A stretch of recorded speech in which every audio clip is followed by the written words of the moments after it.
Tema kajian kita, kajian Ahlus Sunnah, lanjutan mengenai sebelumnya Imam Mahdi dan Al-Masihud Dajjal. Dan saya menjanjikan kajian kita berkaitan dengan tentaranya Al-Mahdi dan tentaranya Ad-Dajjal. Untuk mereview kembali supaya segar dalam ingatan kita, Al-Imam Al-Mahdi, Al-Mahdi itu gelar. Al-Mahdi itu gelar. Apa arti Al-Mahdi? Yang selalu dibimbing oleh Allah Subhanahu wa ta'ala. Apa arti Ad-Dajjal? Dajjal artinya sosok yang pembohong. Surganya neraka, nerakanya surga. Beda dengan Al-Mahdi, ya. Dan kita sudah sebutkan bahwa Al-Mahdi itu ismuhu ka ismi, begitu kata Nabi. Namanya serupa dengan namaku. Nama ayahnya sama dengan nama ayahku. Dan kita sudah jelaskan nama dalam bahasa Arab maknanya ada dua. Pertama, nama berarti al-alam, tanda. Berarti tanda-tanda yang ada pada Nabi ada pada beliau. Dan yang kedua, ulu, as-sumu, ketinggian, keluhuran budinya, luhur akhlaknya, ketinggian makomnya itu ya selangkah di bawah Nabi sallallahu alaihi wasallam. Makanya ilmu Nabi ya itu ilmu beliau. Bedanya, Abu Hurairah mengatakan, aku diajarkan dua tempat oleh Rasulullah. Satu aku tebarkan, satu jika aku tebar kalian akan menyembelih leherku. Kenapa? Karena ilmunya tentang ilmu rahasia. Ilmu rahasia, ya. Ilmu itulah yang Nabi turunkan kepada sahabat-sahabat spesialnya, Abu Hurairah, Hudzaifah, anaknya Sayyidah Fatimah. Itu diturunkan secara spesial, secara istimewa, secara khusus. Lalu kita membahas bahwa Dajjal itu nama kecilnya ternyata Musa juga. Tapi beda dengan Musa bin Imran. Ini Musa As-Samiri dari desa Samara. Dan kita juga sebutkan bahwa kemiripan Al-Mahdi dengan Dajjal itu sama. Sama-sama berguru kepada atau pernah dimentoring oleh Jibril alaihis salam. Makanya Dajjal itu sakti, Pak. Karena diajarin asma-asma oleh nama-nama rahasia oleh Jibril di waktu dia kecil. Lalu kita juga sebutkan dalam Al-Quran bahwa Sayyidina Musa alaihissalam ketika 40 hari dia meninggalkan kaumnya, 40 hari, Samiri berhasil merubah akidah umat Nabi Musa. Mereka menyembah berhala namanya Ijil, sapi kecil atau kepala sapi. Itu sapi disembah, berubahannya cuma 40 hari ditinggal oleh Nabi Musa. Si Musa palsu ini, ya, Dajjal ini yang bernama Samiri, yang bergelar Samiri, bernisbat ke tempat Samara. Dia kemudian mengajarkan hal-hal yang luar biasa, sehingga patung-patung itu berbicara. Menyembahlah semua orang kepada patung itu. Tapi apa yang aneh? Ketika selesai, Nabi Musa keluar dari tempat khalwatnya, Tursina, masuk ya ke kampungnya. Nabi Harun ditarik jenggotnya. Yang musyrik tadi menyembah berhala disuruh bunuh diri sebagai pertobatan, sedangkan Samiri dilepas. Kok bisa begitu? Seharusnya yang paling parah disiksa siapa? Samiri. Tapi Nabi Musa tahu, Nabi Musa bukanlah orang yang dapat otoritas untuk membunuh Samiri. Maka bahasanya halus. Ma khatbuka ya Samiri? Ada apa denganmu wahai Samiri? Giliran Harun ditarik pak jenggotnya. Ya. Umatnya disuruh bunuh diri. Tapi Samiri yang bikin onar itu dilepas. Dan Allah panjangkan umurnya. Jadi di antara manusia ada yang Allah panjangkan umurnya. Di antara kaum selain manusia, jin, itulah iblis, syaitan, qarin, itu Allah panjangkan umurnya. Adapun di kalangan manusia, itu Samiri, Nabiullah Khidir, Nabiullah Ilyas, dan Nabiullah Isa. Ya, masih ada satu nabi lagi tapi kita tidak sebutkan ya.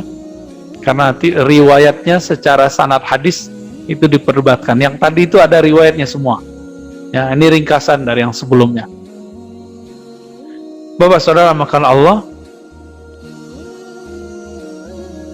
Allah panjangkan umurnya untuk apa? Untuk pertempuran akhir zaman. Tapi banyak para asatis, para dai, apa istilah anak-anak sekarang ya, di prank gitu, tahu di prank nggak? Ya, dikerjain nama berita-berita Dajjal ya, apalagi udah kena hadis palsu dikira sahih. Maka ributlah bulan puasa kemarin ya, masalah dukhon. Bapak saudara makan Allah. Nah, di akhir zaman ini banyak orang di prank lagi nih sama masalah Dajjal ini dan masalah Al-Mahdi. Banyaklah orang berlatih hari ini persiapan masa akhir zaman. Berlatih macam-macam. Nanti perang akhir zaman. Apa latihannya? Bapak saudara tahu sendiri latihannya. Latihan apa aja sekarang orang-orang untuk latihan itu? Untuk menghadapi itu? Latihan panah, ya. Latihan kuda. Latihan bela diri. Itu bagus, ya. Berenang bagus. Tapi ada yang dilupakan. Itu kan semua latihan fisik. Nabi itu membangun kekuatan fisik duluan atau membangun kekuatan rohani duluan? Rohani harus balance. Maka kita latihan panah, memanah musuh, tapi Nabi mengatakan musuhmu yang paling dahsyat dirimu sendiri. Kita panah kolbu ini dengan nama Allah. Jiwa ini dipanah dengan asma-asma Allah. Seharusnya kan begitu. Ya.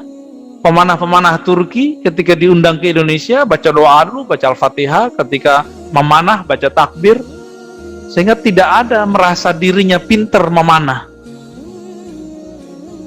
Nggak ada perasaan itu. Bid'ah gitu.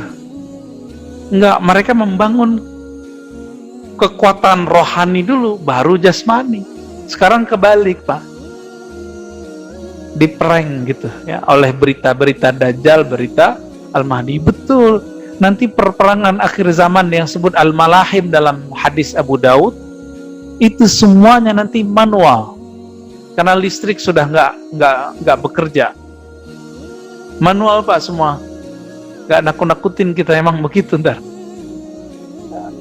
Tapi kalau latihannya cuma latihan fisik, antum ya kalah duluan. Loh, kok bisa kalah duluan? Coba kita dengarkan salah satu cuplikan hadisnya mengenai perperangan dengan Dajjal. Bahwa Dajjal itu ketika sampai di satu daerah, dalam hadis-hadis yang sahih dan hasan, kalau daerah situ penduduknya mengikuti dia, maka dia berilah kemakmuran. Ditumbuhkan tumbuh-tumbuhan, diturunkan hujan, diberi makanan. Jika tidak, maka dibuatlah tempat itu paceklik. Ya kan? Kan begitu. Itu baru satu, Pak. Yang kedua, ini dari sisi Dajjal, dari sisi Al-Mahdi. Nah, ini yang paling penting. Tentara-tentara Al-Mahdi itu dalam hadis yang sahih itu mendengarkan suara-suara dari benda-benda, pohon, tumbuhan, batu. Apa kata mereka? Wahai umat Islam, di sini ada Yahudi bersembunyi. Itu gimana Pak cara dengerin pohon ngomong tuh? Gila? Enggak kan? Ngayal? Enggak. Nabi pernah nggak berkomunikasi dengan benda-benda ini? Pernah. Ketika Nabi bersandar beberapa lama, terus datanglah orang yang pernah ketemu dengan Dajjal itu. Namanya Tamim ad-Dari. Dia seorang ahli mebel dan pelaut. Membuatkan mimbar untuk Nabi Shallallahu Alaihi Wasallam. Terdengarlah suara si tiang kayu ini menangis. Terdengar oleh para sahabat, terdengar. Sahabat dengar pakai apa Pak? Nggak pakai telinga ini, ya. Apalagi dengerin Nabi berbicara di alam rohani. Kan sekarang banyak yang tuh yang diprank sama setan, ngaku kalau dia mendengar Nabi bersabda, ya. Itu setan itu, ya. Karena Nabi kalau ngomong nggak pakai telinga ini yang denger. Nabi sudah wafat kok, udah masuk ke alam lain. Maka untuk berkoneksi dengan Nabi, kita harus masuk ke alam itu dengan perangkat yang ada dalam diri kita. Perangkat yang bisa masuk ke barzakh, Pak. Ada, di dalam diri kita lengkap diberikan oleh Allah. Maka ketika benda-benda itu berteriak, wahai umat Islam, di sini ada Yahudi. Itu yang ngomong pohon, batu, binatang itu ngomong, kecuali satu pohon, ya. Gharqad namanya.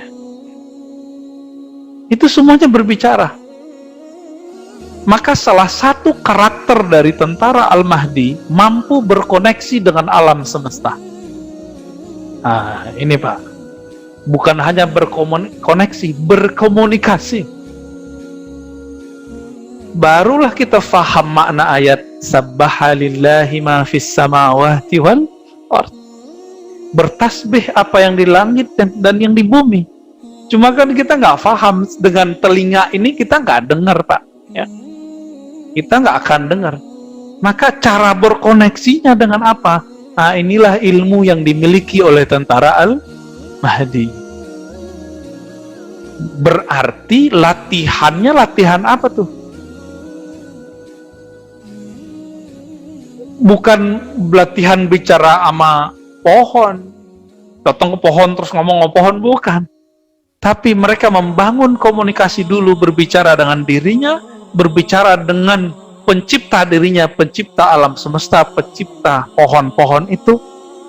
Baru kemudian Allah kasih dia skill, kemampuan membaca sinyal-sinyal yang ada di pohon, yang ada di tumbuh-tumbuhan, hewan, bebatuan, bisa dirasakan. Jadi nggak cukup cuma latihan panah. Yang fisik juga harus ada panah yang rohani. Nah, mereka memanah kolbunya setiap hari dengan zikrullah. Zikirnya bukan zikir yang antum beli di toko buku terus dibaca di rumah, nggak begitu. Sahabat Nabi dulu beli toko buku, ya, lewat online Pak belajarnya. Lewat YouTube enggak. Dulu sahabat Nabi ketemu Nabi. Maka disebut dengan talqinuz zikr, bimbingan zikir. Kita kan taunya bimbingan zikir cuma untuk orang mati. Padahal bimbingan zikir itu pertama untuk orang hidup, yang kedua untuk orang yang sakarat, yang ketiga orang yang sudah meninggal. Tiga-tiganya ada hadisnya. Tiga-tiganya ada hadisnya Pak. Kalau masih hidup gurunya, datangi gurunya. Kecuali antum udah sakarat atau udah meninggal, gurunya yang datang bimbing kita. Ini gurunya masih hidup, nggak mau didatengin, online mulu maunya. Ya kapan? Gurunya mulu yang datang ke masjidnya, nggak mau datang ke tempat gurunya.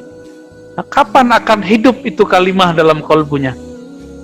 Padahal dalam surah Al-Anfal disebut, idza dzukirallah wajilat qulubuhum.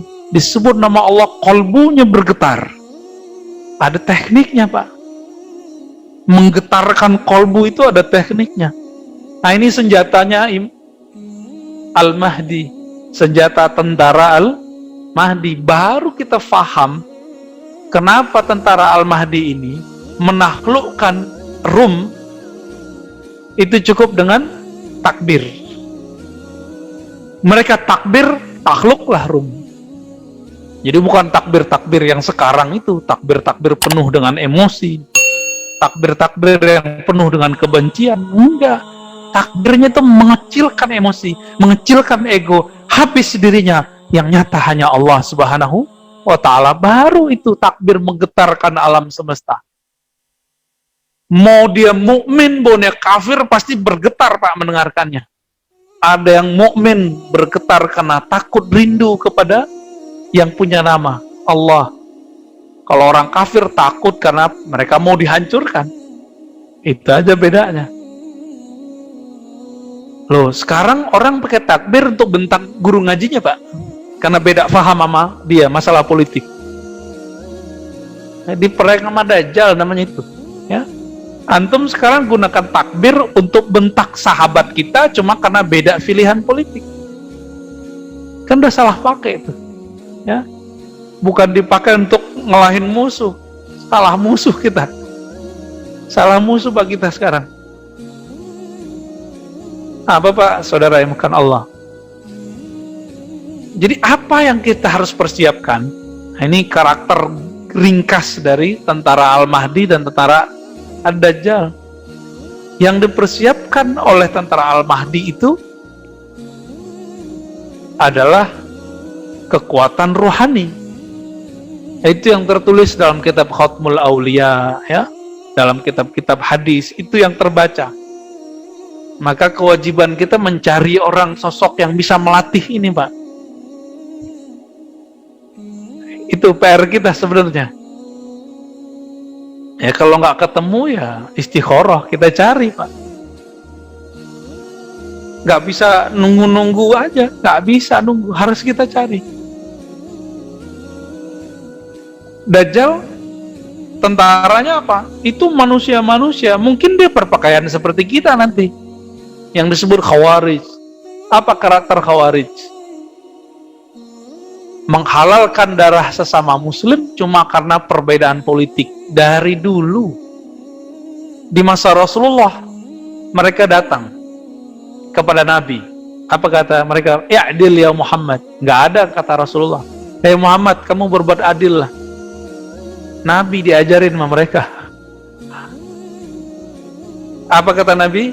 Saya khruj min di'di hadzal qaum, ya, akan keluar dari generasi orang setelah ini satu kaum yang dia hafal Quran, hafal sunnah, tapi tidak tembus sampai ke dadanya, kerongkongannya nggak tembus.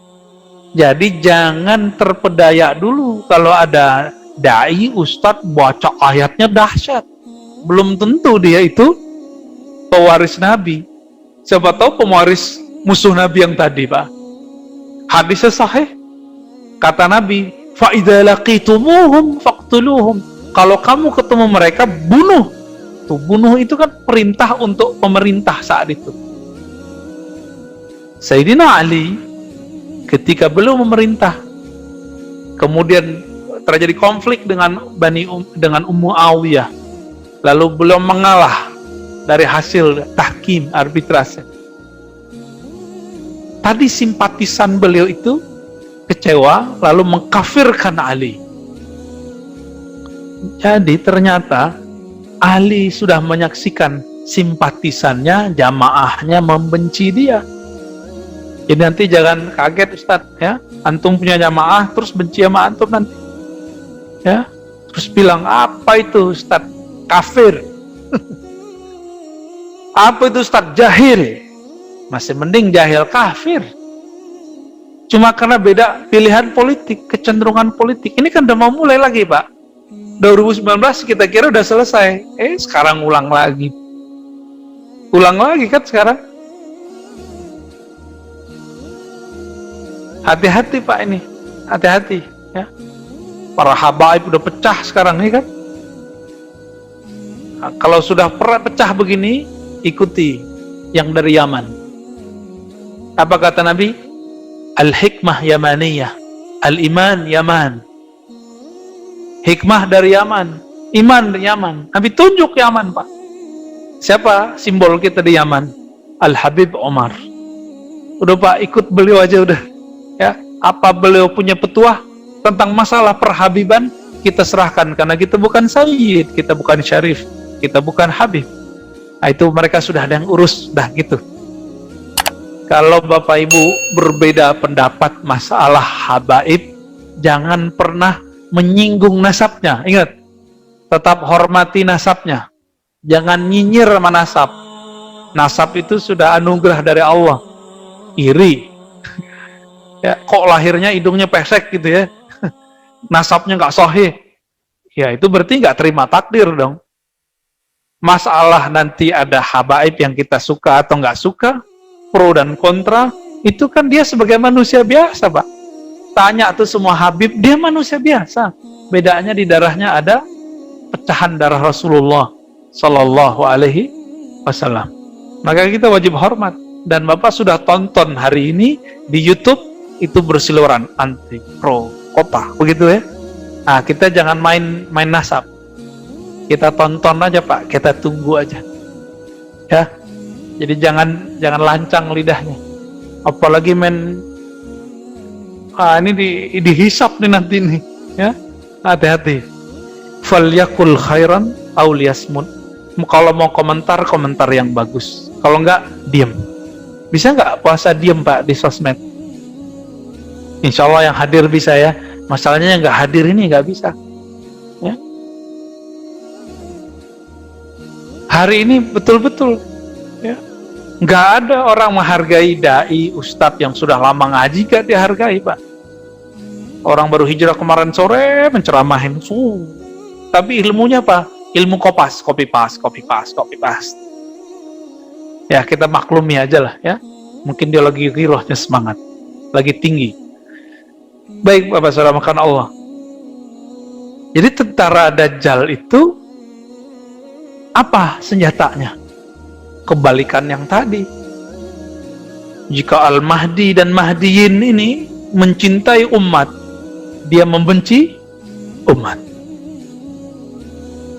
Jika ini menjaga biar enggak mengkafir-kafirkan orang, ciri mereka mengkafirkan.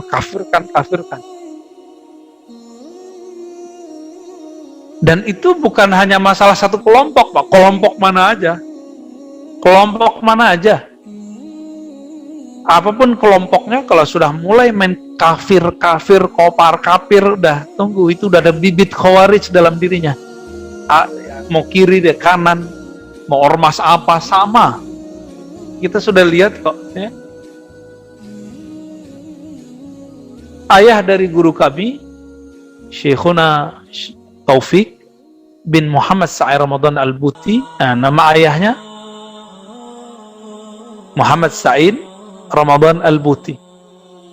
Itu lagi taklim Pak, dibom. Nggak mati, ditembak. Lagi nafsirin Quran. Di mana tuh? Di Suriah. Apa kasusnya di Suriah? Syekh Al-Buti ini mencintai negerinya. Tiba-tiba datang orang dari luar, dipersenjatai, ingin menghancurkan negerinya. Justru orang yang mencintai negeri ini yang dituduh penjilat, dituduh pengkhianat, kan kebalik. Yang khianat siapa sebenarnya? Orang-orang yang dipersenjatai ini. Maka hati-hati Pak, jika ada pendanaan ke Suriah, hati-hati. Belum tentu benar. Siapa tahu diprank sama Dajjal juga tuh. Ya. Dan sudah kebukti kan? Sudah kebukti ada lembaga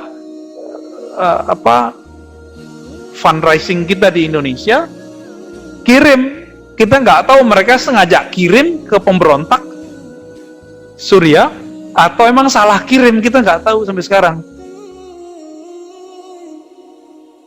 Hentikan kasus itu karena menghargai sosok ustadz di belakang fundraising ini, karena masih menghargai negeri kita masih. Kalau nggak habis itu Pak. Ya. Ngirim bantuan ke Palestina jarang sampai Pak. Teman saya udah berapa kali ngirim, nggak boleh masuk. Kita aja mau masuk ke Palestina, lewatnya lewat mana? Lewat Israel. Diperiksa sampai 7-9 kali. Teman kita sampai, mohon maaf, buang air kecil di celana, Pak. Ada yang nangis-nangis, ada yang nyesek, ya. Petugasnya ketawa-ketawa ngeliat begitu. Nggak bisa masuk. Bawa duit, diperiksa. Jadi, tolong hati-hati masalah fundraising ini banyak hari ini muncul. Nah, kita nanti disentuh dengan foto-foto, ya. Pastikan bener nggak nyampe. Kalau nggak bener, nggak valid, nggak usah dikirim. Ini agak berat ini sudah mulai, ya. Makanya Nabi mengajarkan doa dalam sholat, Allahumma inni a'udzubika min fitnatil qabri wa adzabin nar wa fitnatil masihid dajjal. Hadisnya sahih Bukhari dan Muslim. Ya Allah, lindungi aku dari cobaan di kubur, azab neraka, dan fitnah cobaan, artinya kekacauan. Fitnah, cobaan, kekacauan karena Al-Masih Dajjal. Jadi jangan main santai-santai aja, Pak. Kita harus mulai membenahi kolbu